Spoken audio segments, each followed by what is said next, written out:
Greetings, this is Robin Walker, the Black History Man. I'm about to lead another workshop on history aimed at you, the adults.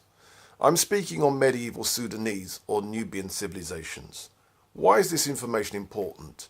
This is new data that builds pride in our heritage and will inspire.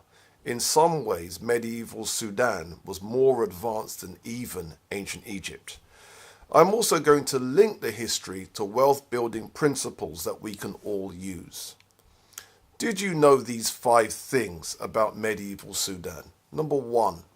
Sudan in the medieval period had churches, cathedrals, monasteries and castles. Their ruins still exist today.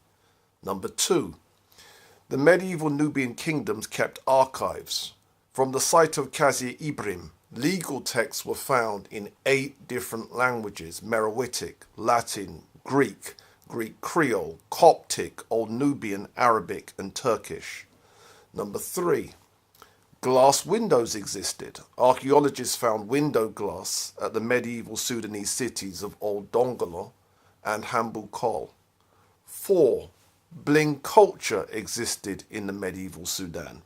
At the city of Soba East, archaeologists found individuals buried in fine clothing with golden threads threaded through the flaxen material. Number 5. Sudan in the 9th century had housing complexes with bathrooms and piped water. An archaeologist wrote that Old Dongola, one of the capital cities, had, and I'm quoting, an 8th to 9th century housing complex.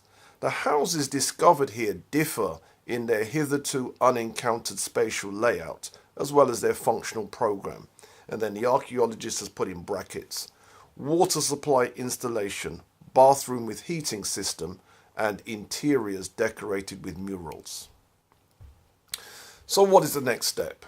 A colleague and I are hosting a workshop where we want to share these ideas to empower the community. Our next session is on Tuesday evening, 31st of July at Bridge Park Centre in northwest London. If this interests you, click the link below to go to Eventbrite for tickets. My lecture is called Financial Education, Fortune Building Key from Medieval Nubia, and I will explain how asset building knowledge discovered by these early Africans can be used by wealth builders today.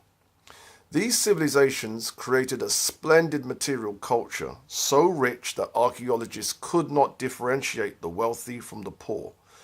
Even villagers had indoor toilets and sewerage systems. What education system did the Nubians have to produce this? What practical lessons can wealth builders today learn from this? We want to address one key question. In order for you to build wealth, how do you become financially educated to the point where you can do what your ancestors did, i.e., build great wealth? The other themes are, what are the 2 elements that make up financial education? What is the difference between financial education and personal development? Which is the most important? How do you avoid being scammed as you attempt to become educated? And what are the practical steps to remain financially educated throughout your wealth building life? So who would I like to see at this workshop? Beginners interested in learning Black or African history but do not know where to start. Adults interested in personal development. Anybody interested in Sudanese or Nile Valley history. And people interested in publishing. I'm going to say something specific about how that can be a way to generate passive income. If this interests you, click the link below to go to Eventbrite for tickets. Otherwise, see you there, Tuesday the 31st of July.